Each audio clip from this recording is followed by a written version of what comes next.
way too long to start.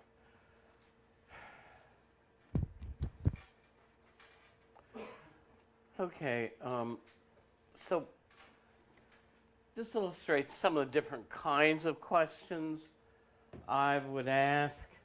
And again, I don't do this for every test, but for the first test, you don't maybe have a good idea of how I would ask an objective question. So I basically give you some sample questions. So for number one, how many people had A? Okay. What about B? How many people? Okay, a lot of votes for B. What about C? No. Okay, and D, none of the above. Few none of the above. Well, okay. Here the correct answer is B, as in boy, right? If you look back, that's one of the things we put on the blackboard when we went over this.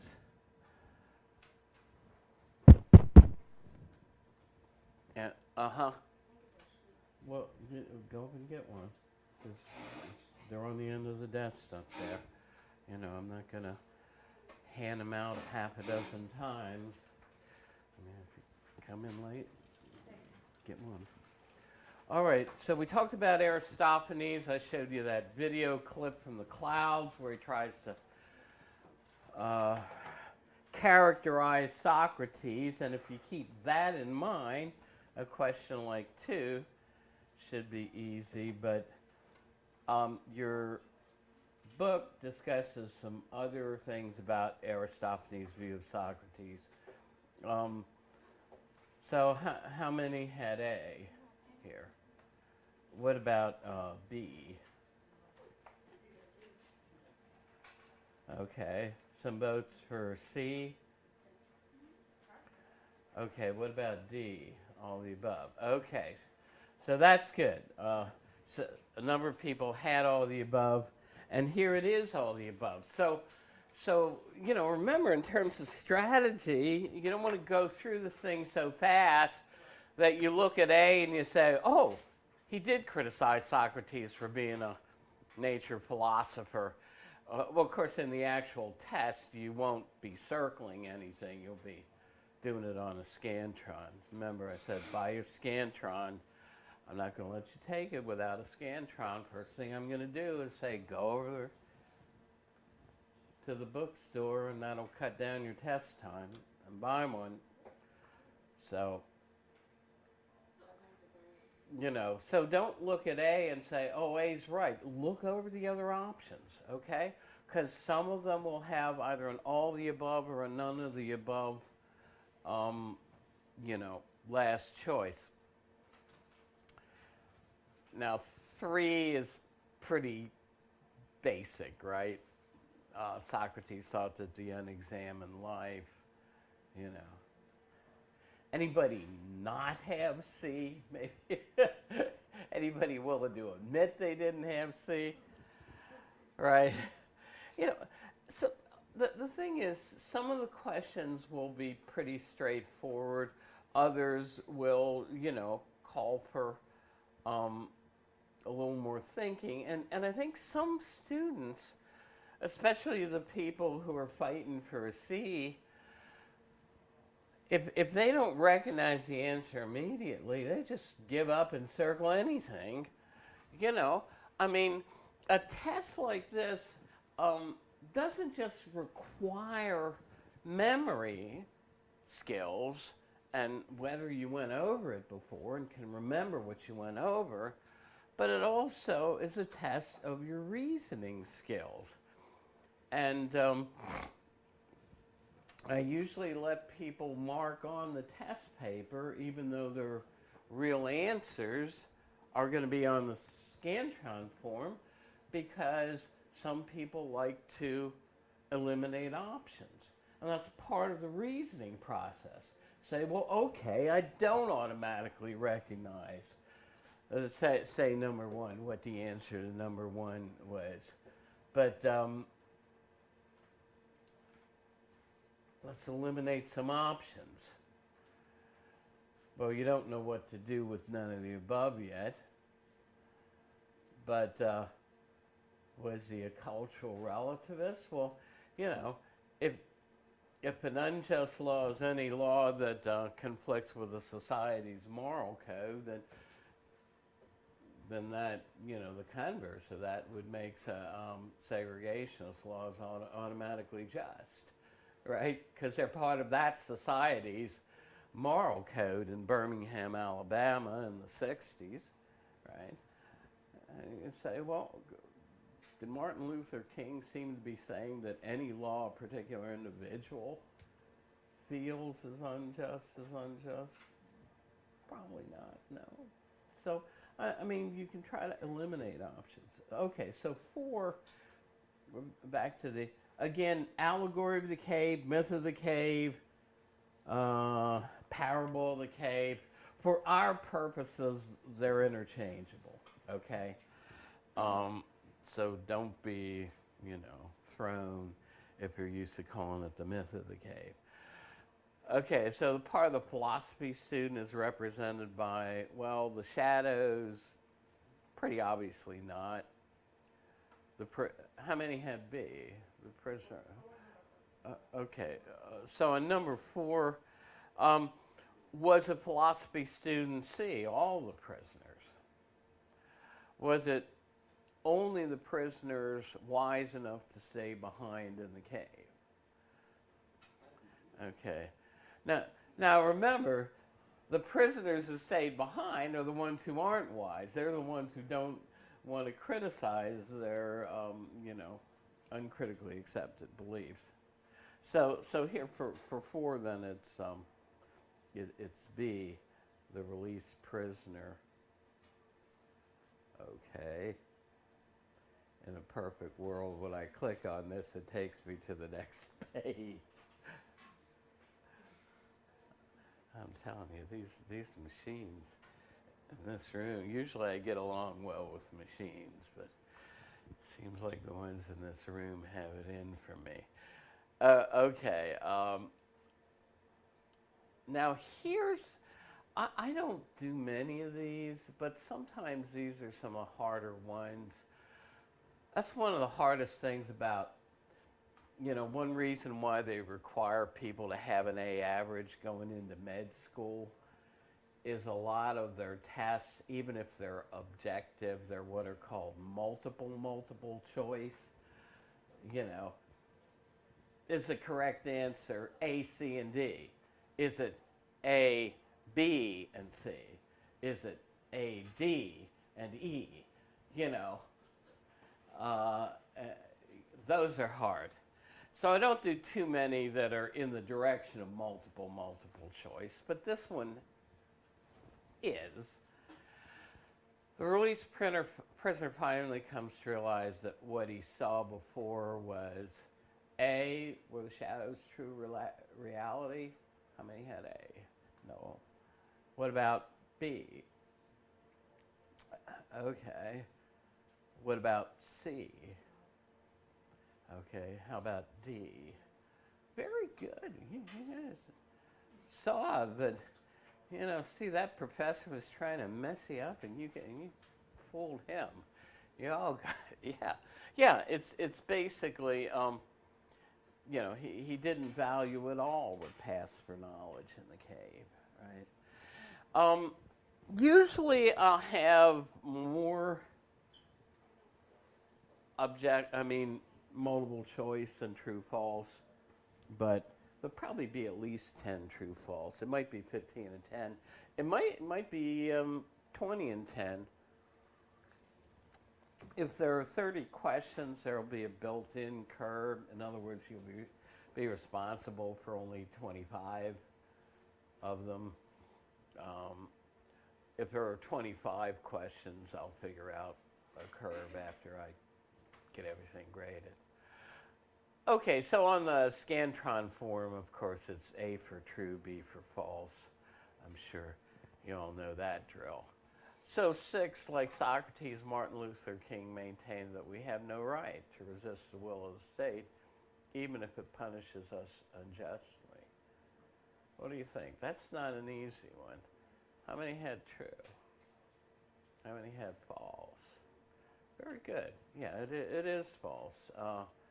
He doesn't argue that we should endure an unjust punishment just because it's the state that's administering it.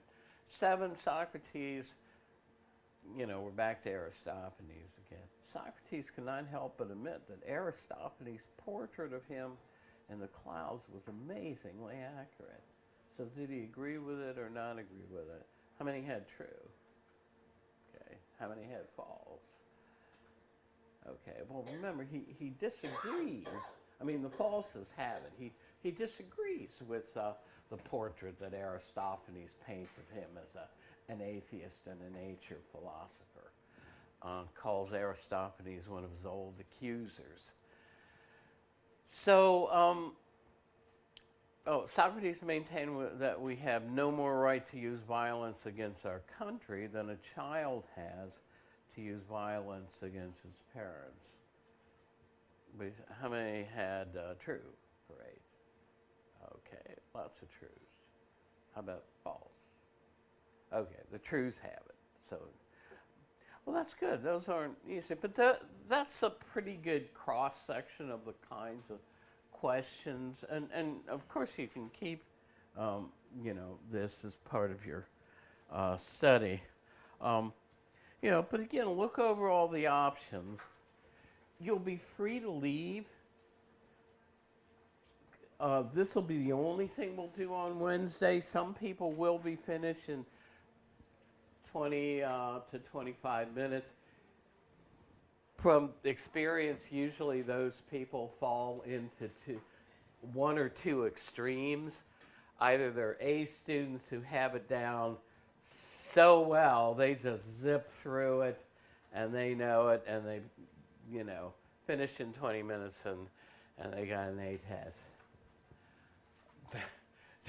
The other people are at the other end of the extreme who just look at it and throw up their hands at least and don't know what's going on at all and just click anything and go, right? Yeah. Again, let me say one thing is part of my usual pitch about the essay. Remember, you don't. Did you have any control over the questions I was going to put on this sample quiz?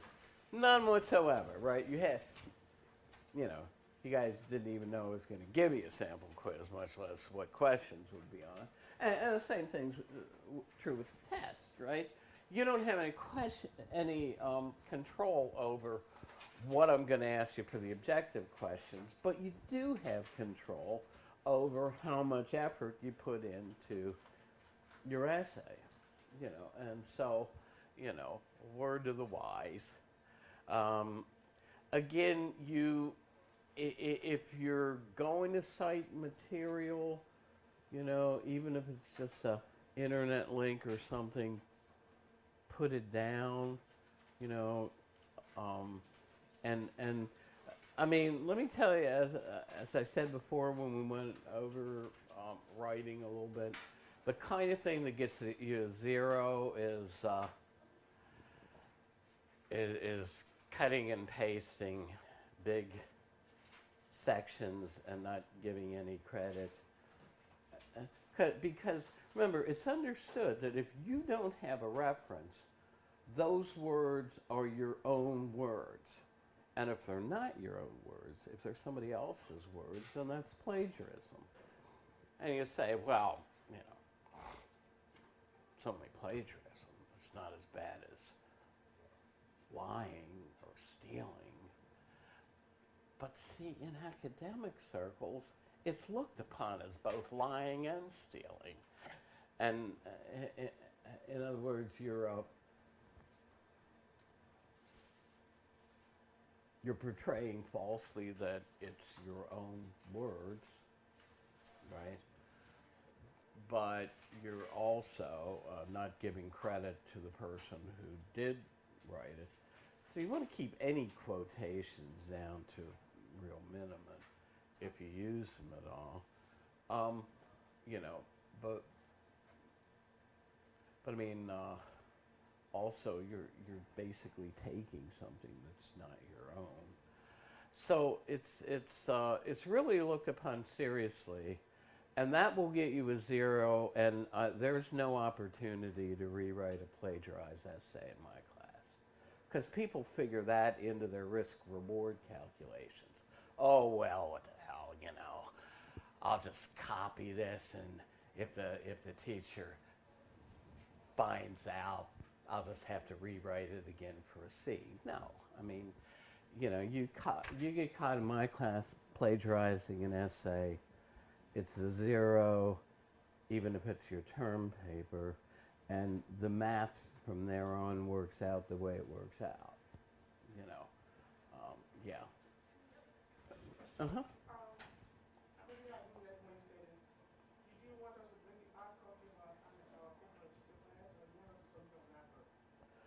No, okay. I do not want these emailed or submitted online. I'm going to do this the old-fashioned way. I actually want you to slip a piece of paper or 2 or 3 pieces of paper into my hands on Wednesday, and I will use an old-fashioned red pen and make marks, you know. And the purpose of making comments is to help you write a better essay, you know, next time. You know, none of us is perfect, you know. And so yes, I'm not filtering it through one of the plagiarism filters, but folks, and I wish I had bought stock, I'd probably be sailing the Mediterranean now. In the late 90s, that was when I first found out about Google, because my colleague says, this is the best search engine for searching for plagiarized essays. Now, that's not the only tool I would use, but, you know, I mean, I probably graded 12 to 15,000 essays. You get, you know, after your first 10,000, you begin to get a good feel for what a college, you know, first or second year student's essay looks like, you know. And if I see something that makes me jealous, I wish I could have written, you know, something that good when I was in grad school, then that's probably not a good thing. You know. Although we do have some students who write very well, you know. So, you know. But you know, there are various things that throw off red flags, you know. But again, folks, I'm a pretty lenient grader on these things, and so, you know, just turn in your best effort. And okay, well, I have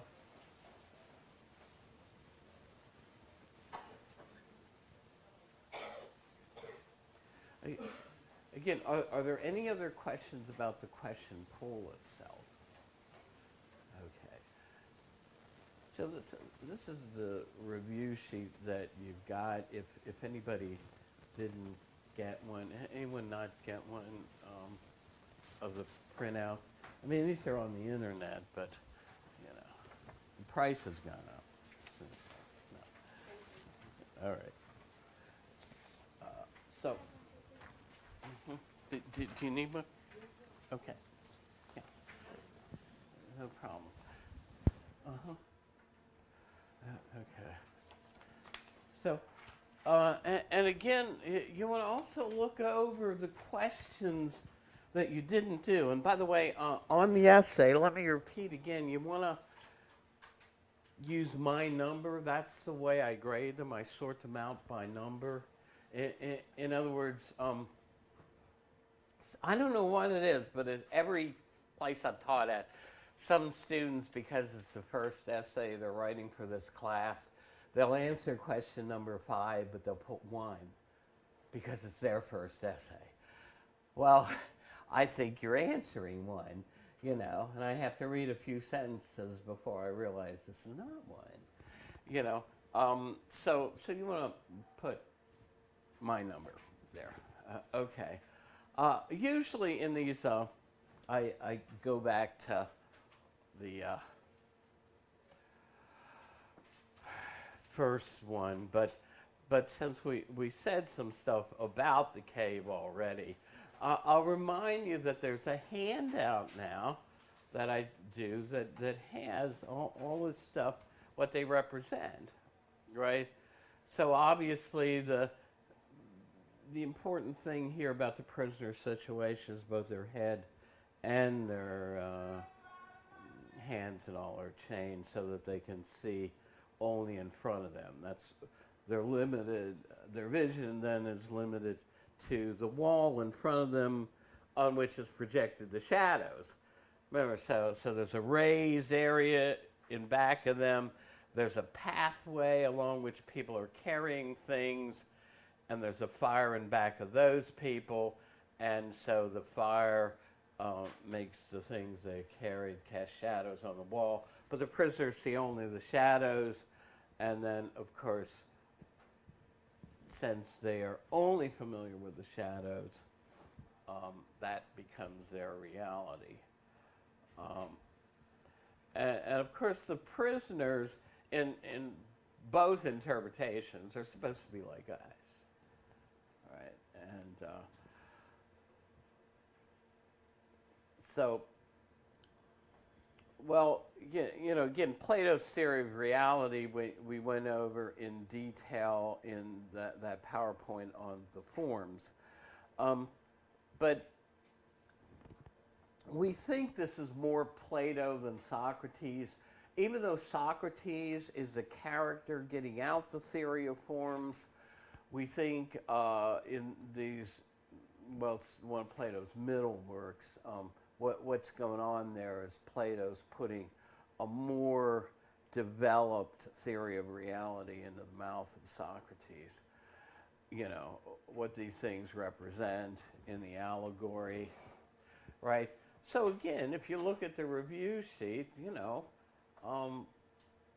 I mean, I'm sure there's some people who still haven't figured this one out yet, right? So all those things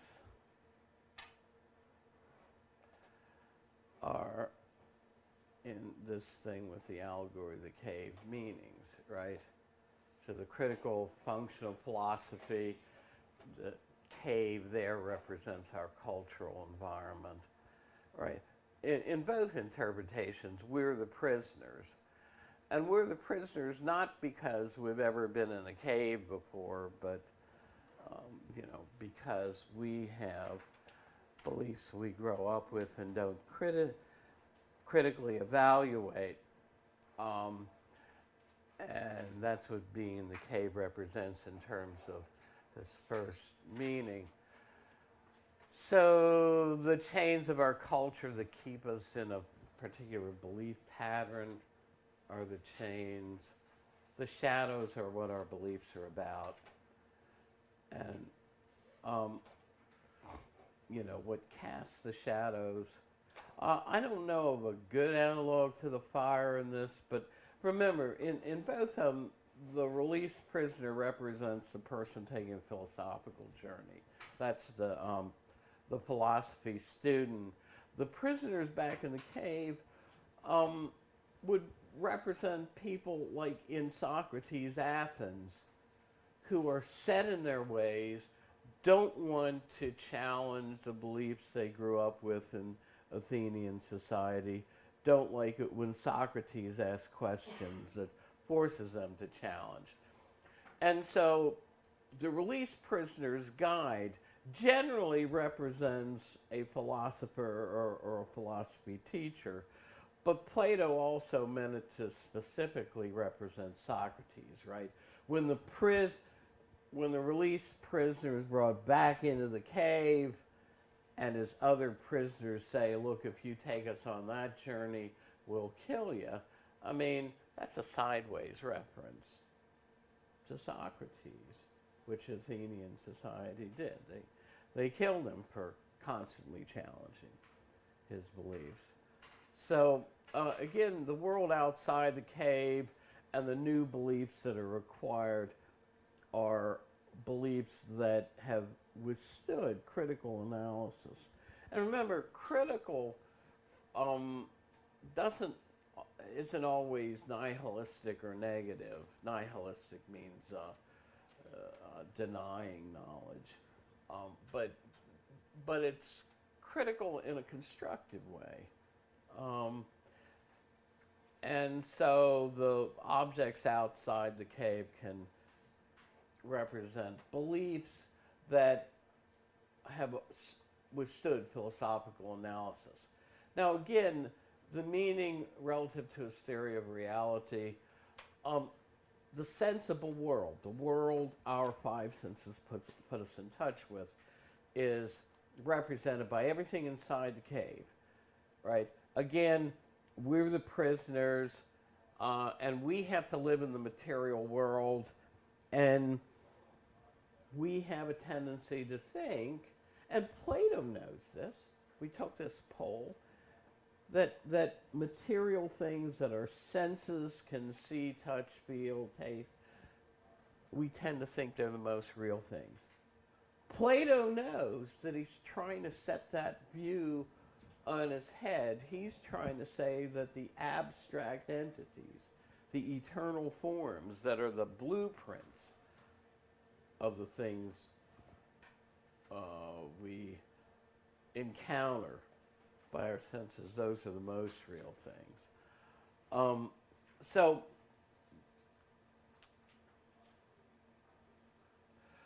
the images of things on the wall, or any images, for Plato, are the least real things. They are twice removed from reality. They are, in a sense, copies of copies. In other words, if a real desk, if a desk in this world is a copy of the abstract blueprint, the abstract form of deskness, then a shadow of a desk, or a painting of a desk, or an image of a desk in a mirror is twice removed from reality. It's a copy of a copy. And as I said, in the digital age, you all don't have a good analog. It's better, in the digital age, you know that a digital copy is as good as the original, because ones and zeros are ones and zeros. But in the analog world, every time you made a copy of something, if it became a copy of a copy, the quality would progressively deteriorate with each new generation copy. And that's what Plato's trying to say. So what the prisoners think is the most real things, the shadows, are just copies of copies. And of course, here again, the released prisoner represents a philosophy student, and he's made to confront his beliefs about the shadows. First, he doesn't want to accept that the real objects he's being shown in front of the fire are more real than the shadows. But he finally gets it, he sees it. He's led outside of the cave, has to adjust. And that's when he finally gets to the point where he can behold the sun. He's beholding the form of the good. Remember, I said the fire, everything inside the cave represents stuff in this world. So the fire inside the cave, which illuminates things in the cave, represents the sun that illuminates things in this world. The sun outside of the cave represents Plato's ultimate form, the form of the good or goodness itself. So the items outside the cave, then, in terms of Plato's theory of reality, if this world is inside the cave, the world of the forms, the intellectual world, is outside of it. And again, if you haven't looked at the, if you weren't here for my walking you through that PowerPoint on the forms, pull up the discussion of it. You know, the PowerPoint is there in the PowerPoints folder, but also there's a discussion integrity. And if you haven't learned about integrity yet, now's a good time. So on the Crito, a lot of what I did on the review sheet is repeat some of the things I did on the handout. But basically, the main arguments are these ones, like number 2, if I escape, I harm another. Why? Because he's saying if he escapes, he overturns the laws of the state, he harms the state is like another individual. I shouldn't intentionally harm another, therefore I shouldn't escape, right? And then he has a sub-argument about the state being like a parent, which says if he escapes, it would be like disobeying a parent. But he also says we're not on the same level with our parents. We can't strike out against a parent that punishes us unjustly. But most of us would think that we can. If punished unjustly, we should be able to react against that. Now, again, how is it that Socrates thinks he's under a contract, an agreement to obey the laws of Athens? Because he has chosen to live there voluntarily. And he's saying, along with choosing to live in Athens voluntarily, is choosing to be under the laws and the legal system of that state. He said, if I didn't like it, I could have left, right? Athens was not East Germany during the Cold War when I grew up, right? Where there's a fence and machine guns keeping you from leaving the city, or that part of the city, as there was in communist East Germany. Nothing would have kept Socrates from leaving if he had wanted to. So he says if he escapes, he would break an implied agreement, and so he won't escape.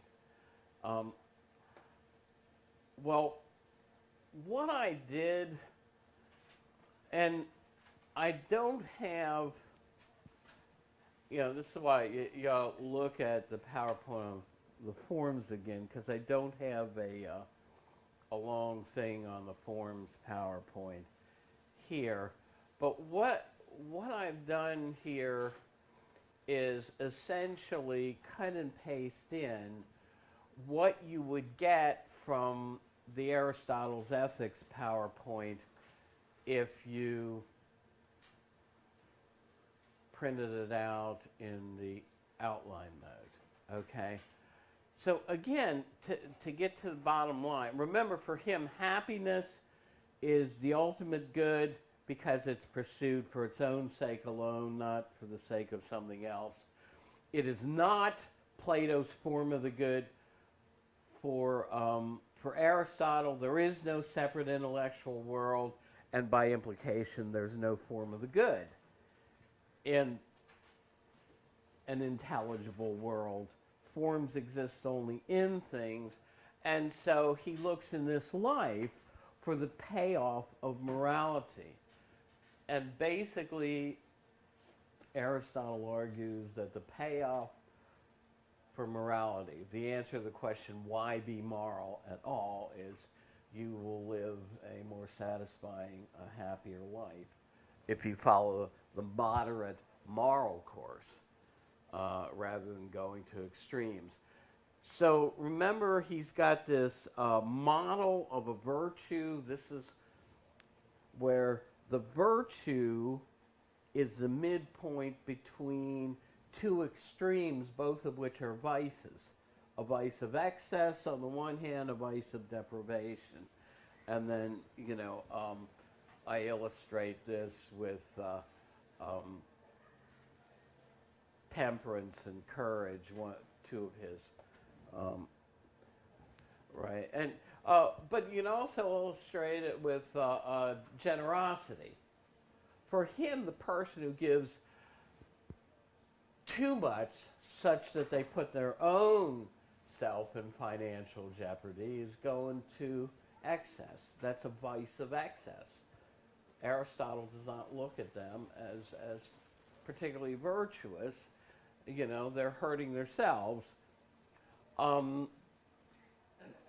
We see that the Ebenezer Scrooge is not the moral person when it comes to generosity, somebody who doesn't want to give it all.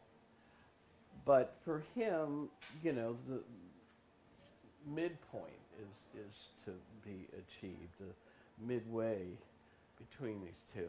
Now, I go through this in more detail in what is on